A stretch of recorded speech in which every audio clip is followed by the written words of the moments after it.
When I sort of came around the corner there in front of the legislative yuan, and there was just a sea of people, and there was a group of students on the roof sort of waving their phones, and the people were singing, everybody was singing, "Shall We Hear the People Sing" from Les Mis, that sort of protest song.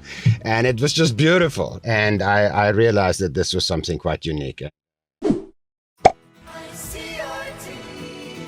Hello, everybody, and welcome to Taiwan Talk, where we tell these stories of people living in Taiwan and Taiwanese people living abroad.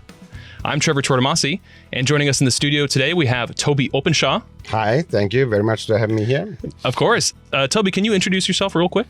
I'm a documentary filmmaker, photographer, been in Taiwan for 23 years now. So you've done this before? I've done this before. Your most recent work has focused mainly on the indigenous peoples of Taiwan. So can you tell us about your work? I got connected with the indigenous people in Taiwan about 12 years ago or so.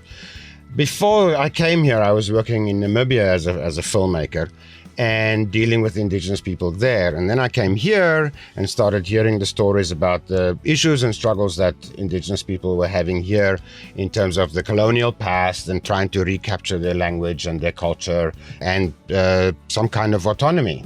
And I realized that the issues are really pretty much the same for indigenous groups around the world, and it's a pattern that is very common, sort of being colonized and then having to dig yourself out of that again.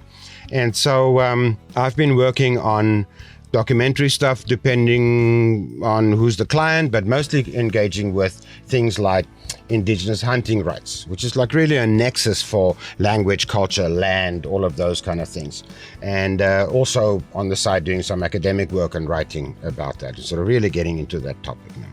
I'm sure there's common struggles all across the world for indigenous peoples everywhere, but is there anything that you've learned that you feel is quite unique to Taiwan so far?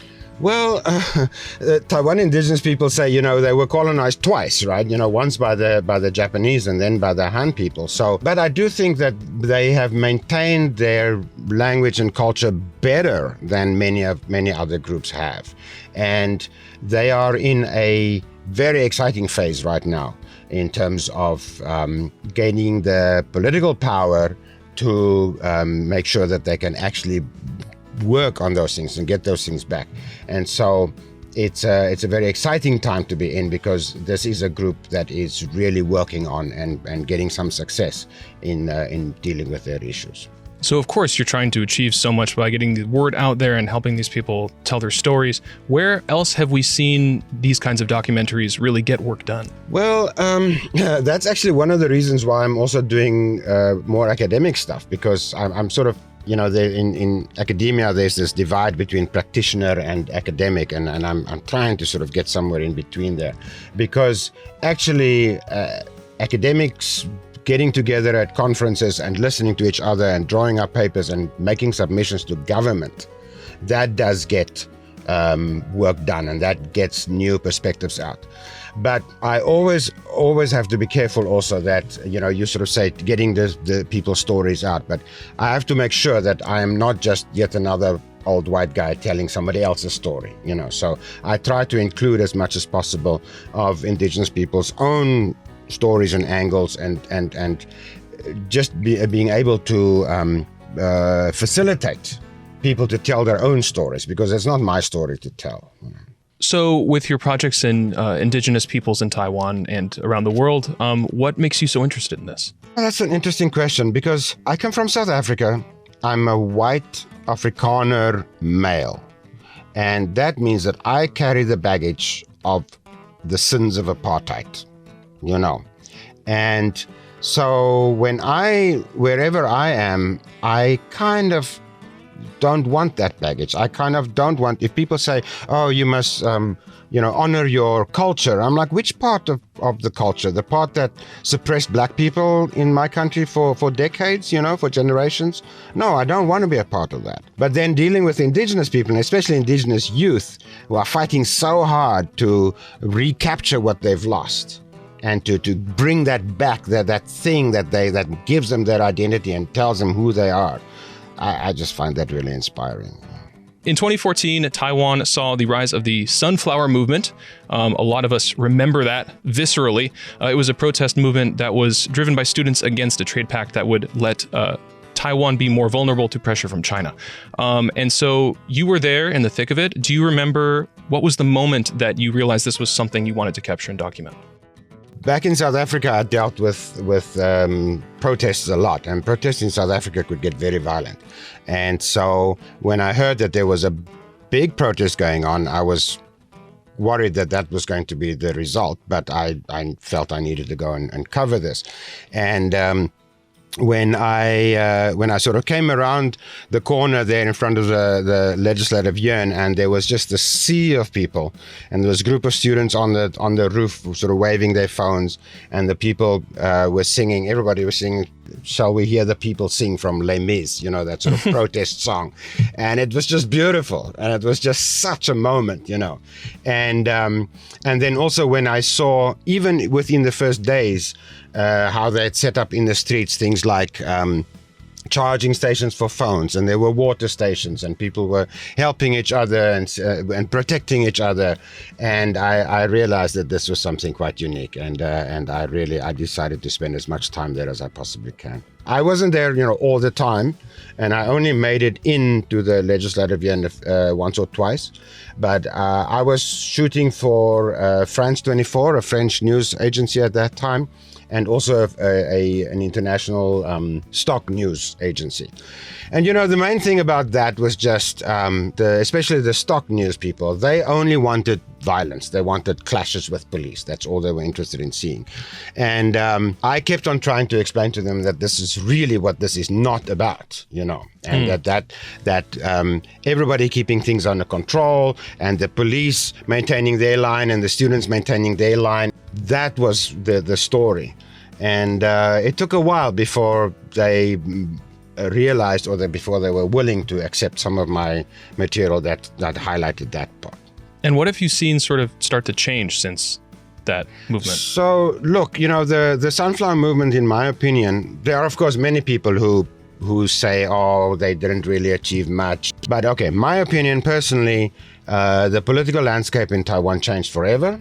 After the Sunflowers, young people realize that they actually have the power, that they can, without violence, make their voices heard and actually bring about change. The people of Taiwan realize that, yes, they can challenge their government, again, in a civilized way, and come out and show their support. On that one Sunday, there were over 500,000 people out on the street. Now, we've seen much bigger numbers later with Hong Kong, but it was an amazing moment that day when there were all these people in the street. And so I would say President Tsai Ing-wen got elected on a wave of support after the Sunflowers. And the days when people thought that young people in Taiwan are little soft strawberries, or that can easily be squeezed, is past, because I really think that young people showed that when it comes down to it, they will show up and they will stand their line to make things better in this country. Last year, you spoke at a global Taipei dialogue about Taiwan's soft power in sort of the media landscape, the media industry in Taiwan. What are other next steps in Taiwan utilizing its soft power? Oh, that's a big question, because I think many people in Taiwan have still not really grasped the concept of what soft power really means. Mm-hmm. And, we talked about podcasts, right? Every time someone outside of Taiwan listens to something or watches something that says, hey, Taiwan is a cool place. Taiwan has a functioning, vibrant democracy. It's cool people here. They're LGBT friendly, all the good stuff, is somebody who the next time they see or hear something from someone else saying, Taiwan needs to be brought under the heel, will say, hey, no, that's not how I see it, And I think you mentioned bureaucracy, and I think we all agree, and all of us who've lived in Taiwan a long time, is that bureaucracy is a major issue, and that trying to break those things down, whether it's in the film commission or the film archives, all of those places have roadblocks when you try to access funding, information, support, whatever. Some countries have had official government support for those kind of development projects, with mixed results. In the UK, the lottery allotted some money to filmmakers, to young filmmakers. And after a few years, people said, oh, but those movies are all bad, you know. But the point is that you, as a young filmmaker, you have to make your couple of bad movies so that you can learn the craft and do better, you know. So I've tried to start a short film development project that we invited 12 screenwriters to submit. We chose 4 scripts and we made those 4 short 10-minute films, and then we showed them at the Urban Nomad Film Festival as a block, and it's great. It was a lovely little project, but I did it completely out of my own pocket and out of my own initiative. It's always that issue where what do you do for development? And so I don't necessarily suggest that the government should give funding and run projects like that themselves, but they should at least promote projects like that. And tied to that, I also always like to, beat the drum of there's not enough indigenous filmmakers in Taiwan. My dream is to bring a group of Maori film students from New Zealand to come over here. They're all Austronesians. They feel a connection. Maoris have been doing this for much longer, so they have an established film culture, storytelling culture through film. So bring those young people here, match them up with a group of young indigenous filmmakers, and have them workshop and produce 4 short films, the same kind of thing. And wow, you've shown a group of young indigenous people that filmmaking is something you can actually do. It's doable. You can tell stories. You can tell intercultural or interrelational stories because, Maori people will have different issues, but also similar issues, or your contemporary issues or your past issues, those kind of things. But trying to get funding or support for that has been basically just doesn't happen, So there's a lot of bureaucracy. Yeah. The world is full of channels now, right? So when I was starting in filmmaking, there were only the big television channels. That was your only option. So you had to rent very expensive gear, get in somehow to get commissioned to make a film for Nat Geo or Discovery or whatever. And if you got in, you were lucky and you got it made. And if you didn't, then, your film played the small festival circuit. And that's where people saw it. And especially for documentary stuff, there wasn't really a market for that, Nowadays, anybody can get a decent camera, like even just the cameras that we see here in the studio, you can go and make a movie with those, But we thought that this was going to democratize filmmaking, right? It's now accessible to anybody, so now anybody can make a film. The problem is now everybody is making a film. Yeah, exactly. Right? And so the filters that were in place in order to ensure a certain quality of product have gone away, but the market for any kind of level of product has increased, but only so much. So you've got so many people trying to make it in the world, and like with podcasts, for instance, is probably the best example now.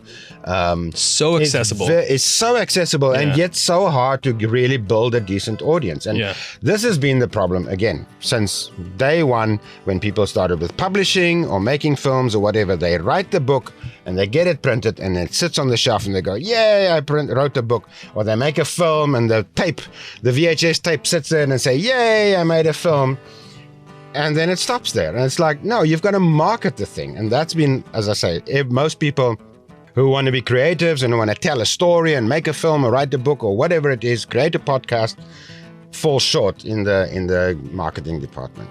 So as you're the founder and host of a recurring gathering called Filmmaker Nights Taipei, teaching a lot of young filmmakers, what do you tell them about this? How do you get them to go out there? Well, so what I do with Taipei Filmmaker Nights is I get people to come and talk about their projects. That's really what it is. It's every 2 months we get together at the rendezvous and we have a guest speaker, which is usually a filmmaker or a producer or someone in the film business.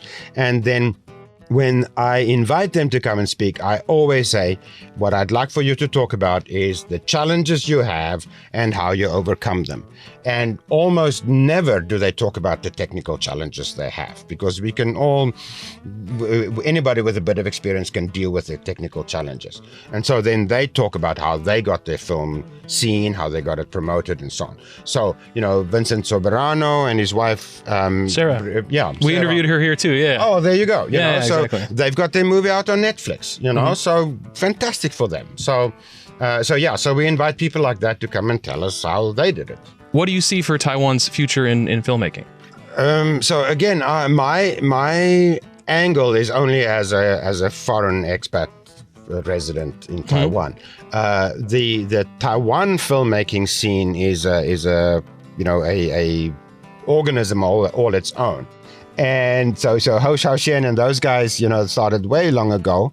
And then I remember I did an interview for Discovery many years ago with Tsai Ming Liang and a couple of other then young and upcoming directors and producers. And yeah, at that point they were still saying, oh, if I put a gay character in my film, then it will be seen, then it will get attention. And so I'm seriously hoping that it's gone beyond that. But I was on the Urban Nomad selection committee for a few years, and I really saw some young student filmmakers making stuff that I thought was brave and was really had something to say. So I think the writers are getting there. Writing is always the first thing for film. If you don't have a good script, you've got nothing. Writers are coming out, and the young filmmakers are coming out who are willing to take a chance. But you always have the problem that in Taiwan you've got X number of people who watch movies. And then these days, all of that is even off the board because people don't go to cinemas right now. And it's not clear at all whether they're going to go back at all. So now you have to pitch to your YouTube channel or to the Netflixes and the online channels of the world. So where can people find more of your work? I have squatted on about 4 different websites that I never developed. I'm too busy making films to either make a website or to make a show reel, So I'm afraid you just have to Google my name. Okay, well, it's a unique ability to have someone Google your name and find your work. Yeah. Also, people can go to Filmmaker Nights, Taipei. Yes, so that's every second month on the second Sunday of the month. So our next one will be in February, like the 13th.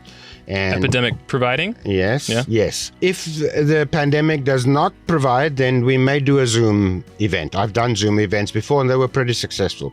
I have a few surprises in terms of filmmakers who's going to come up and that I would like to invite. So, okay. Well, thank you again for joining us in the studio today.